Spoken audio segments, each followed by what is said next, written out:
नमस्कार। ग्रहों की गोचरीय स्थिति पर रेगुलर वीडियो पाने के लिए साप्ताहिक राशिफल, मासिक राशिफल, त्रैमासिक राशिफल और ग्रहों के बाकी गोचर पर भी रेगुलर अपडेट्स पाने के लिए, जिसके हिसाब से आप अपने जीवन में थोड़ी गाइडेंस प्राप्त कर सकें, इसके लिए मेरे चैनल को अवश्य सब्सक्राइब करें।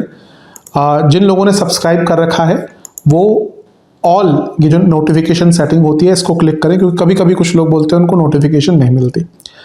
आशा करता हूं चैनल को सब्सक्राइब करेंगे और रेगुलर वीडियोस अवश्य आप देखेंगे। नमस्कार। ओम गणेशाय नमः। ओम नमः शिवाय। मैं निखिल ज्योतिष आचार्य आप सभी का मेरे चैनल पर पुनः स्वागत करता हूं। आशा करता हूं कि आप सभी स्वस्थ होंगे। महादेव की कृपा आप सभी पर सदैव बनी रहे। ये वीडियो तुला यानी कि लिब्रा के लिए बहुत विशेष है, क्योंकि वीडियो है मंगल देवता के राशि परिवर्तन के बारे में। मंगल महाराज राशि बदल रहे हैं। कब बदल रहे हैं?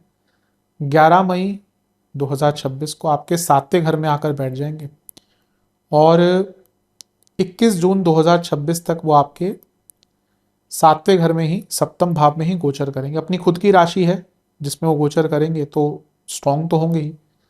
मंगल पराक्रम, लॉजिकल रीजनिंग, वाक्य पटुता, मार्केटिंग, भाई बहन, real estate, risk taking ability, skills, physical abilities, muscle memory, बहुत चीज़ों के कारक हैं। जो हाथों के स्किल्स होते हैं ना, वो मंगल के अधीन आते हैं। ऐसा नहीं है कि बाकी चीज़ें नहीं आती, लेकिन कहीं ना कहीं जो फिजिकल स्किल्स होते हैं वो मंगल के अधीन आते हैं। जो मेंटल स्किल्स होते हैं उसमें केतु की भूमिका बहुत होती है। किसी भी एक ग्रह से पूर्णता नहीं आती। इन दोनों को ही जब बृहस्पति का साथ मिल जाता है तो चीज़ें बहुत अच्छी हो जाती हैं। लेकिन मुख्यतः अगर मंगल का प्रभाव है तो व्यक्ति फिजिकली या उसके पास कोई ऐसी स्किल होगी जो हाथों से वो बहुत अच्छा कर सकता है। लेकिन और भी चीजें इसमें देखनी पड़ती हैं। मंगल 2 भावों के स्वामी हैं। आपके सप्तमेश हैं और आपके धनेश हैं।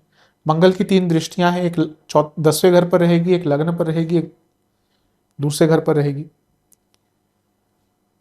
लेकिन आपने देखा होगा कि यहाँ पे मैंने राहु महाराज भी अंकित करे हैं, बृहस्पति भी और केतु भी। क्या कारण है? मंगल पर केतु की दृष्टि है सीधी, और आपके लग्न पर राहु, बृहस्पति और मंगल का प्रभाव है। यानी कि 3 ग्रहों का प्रभाव आपके लग्न पर दृष्टि द्वारा है। तो इसके अपने इम्प्लीकेशन होंगे और यही हम विवेचना करेंगे इस वीडियो में कि क्या प्रभाव रह सकता है। यदि आपकी लग्न राशि या चंद्र राशि तुला है, लिब्रा है, दोनों ही देख सकते हैं गाइडेंस के लिए। जहाँ से सूट और लेट ज़्यादा करता है वहाँ से देखिए। व्यक्तिगत तौर पर मेरा मानना है लग्न से देखेंगे तो अच्छा, इनकेस नहीं पता है तो चंद्र राशि से भी इसको देख सकते हैं। शुरू करते हैं इस अत्यंत महत्वपूर्ण राशिफल का। शुरू करते हैं। सप्तम भाव में सप्तमेश है। पहला तो मंगल स्वराशि में है, अपनी राशि में है। स्थान बल उनको प्राप्त हो गया, और क्योंकि केंद्र में है, केंद्र के स्वामी होने के नाते राजयोग भी बना रहे हैं, पंच महापुरुष योग भी बना रहे हैं, जिसको रोचक कहते हैं। तो ये बहुत श्रेष्ठ अवस्था है। अच्छा इसलिए नहीं है, मैं उसमें बात पे आऊंगा, क्योंकि वो आपके प्रबल मारक हैं। लेकिन कई एरियाज पे मंगल का प्रभाव अच्छा ही रहेगा। पहला, विवाह करने के लिए, अगर आप विवाह करने के इच्छुक हैं, रिश्ता ढूंढ रहे हैं, बातचीत करना चाहते हैं, आगे बढ़ाना चाहते हैं चीज़ों को, अच्छा टाइम है। केतु का प्रभाव भी है, तो जो लेट्स से कहीं पे बहुत टाइम से बातचीत चल रही है लेकिन समझ नहीं आ रहा कि प्रॉब्लम कहाँ पे आ रही है, ये वो टाइम है जब कभी कभी होता है कि एक पार्टी के मन में, पार्टी कह रहा हूँ, उनकी जो घर वाले होते हैं उनके किसी एक के घर में एक संशय, एक के मन में कोई संशय होता है कि दूसरे जो साइड है उसके मन में कोई और संशय होता है, तो कभी कभी वो डिस्कस नहीं हो पाता। तो ये वो टाइम है, अगर आप उस अवस्था में हैं कि बातचीत चल रही है कहीं विवाह की और आप वो संशय दूर करना चाहते हैं तो टाइम अच्छा है। बिजनेस के लिए बहुत अच्छा टाइम है। बिजनेस स्टार्ट करना हो, केतु का प्रभाव है तो बिजनेस में चेंजेस लाने हो, टेक्निकल, स्ट्रक्चरल, कुछ इन्वेस्टमेंट करनी है मशीनरी पर, बहुत अच्छा टाइम है। और क्योंकि मंगल सप्तम में है, 10वें से 10वें के स्वामी हैं, सप्तमेश हैं, प्रमोशन का बहुत अच्छा योग बन जाता है। तो ये सारी अच्छी चीजें हैं। कॉन्फिडेंस रहेगा, पूर्णता रहेगी जीवन में। मतलब पूर्णता रहेगी मतलब कि पूर्णता की तरफ आप जाएंगे। अब ये तो कहना कि हमारा जीवन पूर्ण हो गया, वो तो नहीं होता। इवन मृत्यु के बाद भी नहीं होता, क्योंकि हमारी जो आत्मा है वो तो आगे चली जाती है ना। पूर्ण तो हम कब होते हैं? जब मोक्ष मिलता है, और मोक्ष इतना आसान है नहीं। हम सब जब जो कलयुग में जन्मे हैं, कहीं ना कहीं तो हमारे पाप कर्म रहे होंगे ना, जो हमें कलयुग में जन्म मिला, जो भी ठीक यानी कि जो पुण्य आत्माएं थी वो तो कलयुग से पहले उनको मोक्ष मिल गया। हम सब जन्मे हैं कलयुग में, यानी कि पाप कर्मी है, किसी के ज्यादा किसी के कम। लेकिन यहाँ पे जो पूर्णता की बात कर रहे हैं वो प्रायोरिटीज हैं, अपने जीवन की बैलेंस है, जिन पर आप काम करके उनको बेटर कर सकते हैं। रिकॉग्निशन का अच्छा टाइम है, पॉपुलैरिटी का अच्छा टाइम है, सोशल मीडिया से जुड़ा कुछ करते हैं तो बहुत नाम बन सकता है, ट्राई कीजिए। और सबसे बड़ी बात है कि आपको, क्योंकि मंगल का प्रभाव, मंगल पर प्रभाव केतु का है, तो आपको ये समझ आना शुरू हो जाएगा कि मैं कहाँ पे मिस्टेक कर रहा हूँ, कि मेरे काम पूरे नहीं हो रहे। कभी कभी हम ट्राई करते हैं लेकिन काम पूरे नहीं होते, अटक जाते हैं, हमें समझ नहीं आता कि गलती कहाँ कर रहे हैं। ये वो टाइम है जब गलतियां अपनी समझ में आती हैं। बहुत ज़्यादा अच्छा समय है आपका इस चीज़ के लिए, लेकिन अच्छा किस चीज़ के लिए नहीं। मंगल दोष स्टार्ट हो गया और यहाँ पे भी रहेगा 40-41 दिन, फिर मंगल यहाँ पे चले जाएंगे, यहाँ पे भी रहेगा, तो मैरिड लाइफ में बहुत प्रॉब्लम आ सकती है। केतु का प्रभाव है मंगल पर, जिनका डाइवोर्स चल रहा था शायद वो सेपरेशन की तरफ आगे बढ़ जाए, बल्कि जिस भी स्टेज में हो उससे आगे। लग से कि आप भी सोच रहे हैं तो हो सकता है इस टाइम में आप फाइल कर दें, बहुत हाई चांसेस है इस चीज़ के, क्योंकि केतु का प्रभाव भी है ना, मंगल का भी है। तो और मंगल सप्तम से अष्टम के स्वामी है, यानी कि मेक और ब्रेक सिचुएशन होती है। तो आई थिंक जो लोग ऑलरेडी बहुत बैड मैरिज से गुजर रहे हैं, हो सकता है वो सेपरेशन की तरफ जाना स्टार्ट कर दें लीगल वे में। तो मैरिड लाइफ पर इसका बुरा प्रभाव रहेगा।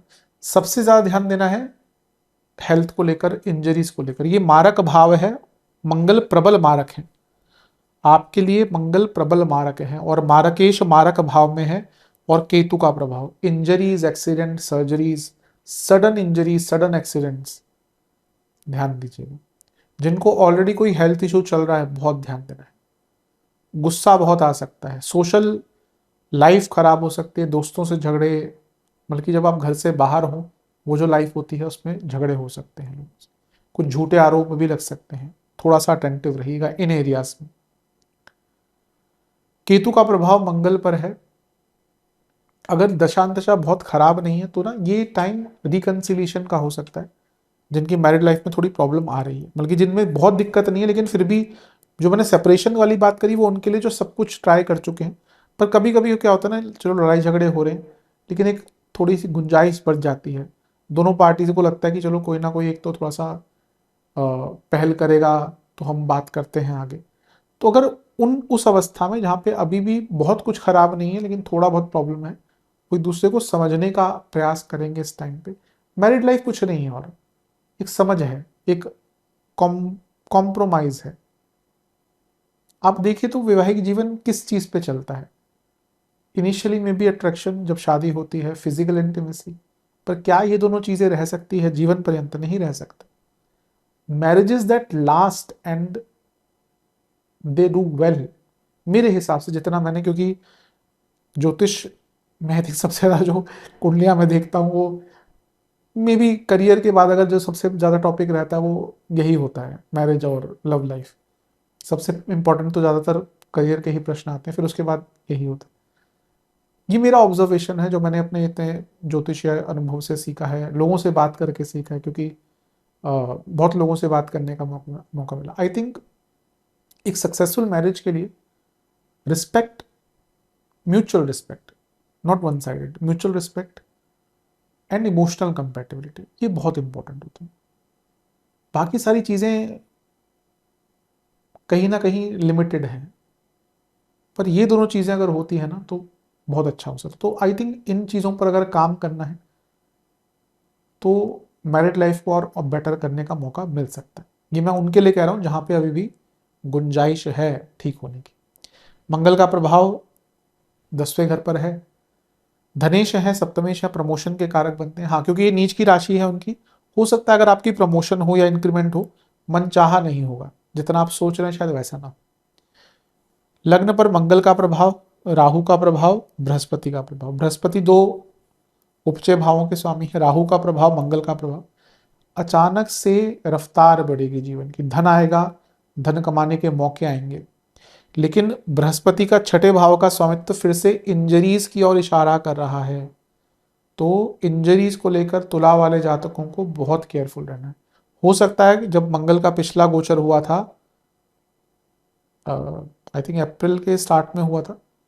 हाँ, तो इस पीरियड में भी आपको छोटी मोटी चोट लगी हो, छोटा मोटा एक्सीडेंट हुआ हो, क्योंकि छठे घर से भी मंगल देख रहे थे और ये अवस्था बदली नहीं है, अभी भी मंगल की दृष्टि और अभी तो प्रबल मारक की अवस्था में मारक भाव से ही देख रहे हैं, तो थोड़ा सा अटेंटिव रहिएगा। लेकिन बृहस्पति मंगल राहु अपने जीवन को भौतिक स्तर पर मेटेरियलिस्टिक लेवल पर बड़ा करने के लिए इससे अच्छा टाइम नहीं मिलेगा। तो ये बहुत अच्छा है आपके लिए, इसका लाभ उठाइए। बल रहेगा, पराक्रम रहेगा, बृहस्पति का ज्ञान, मंगल की ऊर्जा और राहु का फैलाव, ये सारी ही चीजें बता रही है कि बहुत आगे बढ़ पाएंगे। और मंगल की दृष्टि अपने ही भाव पर होगी, धन, धन के लिए तो बहुत अच्छा है। आई थिंक धन तो भर कर देंगे मंगल, लेकिन सेहत, इंजरीज, इमेज, इन चीजों पर ध्यान दीजिएगा। सेहत पर अगर हम आ ही गए हैं तो food infection, food allergies, food संबंधित जो प्रॉब्लम है, मेटाबॉलिक डिसऑर्डर्स हैं, गॉल ब्लैडर किडनी की प्रॉब्लम्स हैं, लिवर से संबंधित इश्यूज हैं आपको, और जिनको हाई बीपी की प्रॉब्लम, कोलेस्ट्रॉल आदि की दिक्कत है, उनकी परेशानी थोड़ी बढ़ सकती है। उपाय की बात कर लेते हैं। उपाय स्वरूप बजरंग बली को 2 चमेली के तेल के दिए अर्पण कीजिए, चमेली के पुष्प अर्पण कीजिए, नारियल का भोग लगाइए, नारियल अर्पण कीजिए, और बेसन के हलवे का भोग लगाइए जो घी में बना हो, शुद्ध देसी घी में। ओम राम दूताय नमः मंत्र का जाप कीजिए, और ओम भूमि सुताय नमः मंत्र का, दोनों का 108 बार जाप करके हनुमान चालीसा का 4 बार पाठ कीजिए। मंदिर में, हनुमान जी के मंदिर में बेसन का और गेहूं के आटे का दान कीजिए। आशा करता हूँ वीडियो काम आएगा। चैनल पर नहीं सब्सक्राइब कीजिए, वीडियो को लाइक कीजिए। मिलता हूँ मैं आप सभी से अगले वीडियो में, तब तक के लिए ओम नमः शिवाय।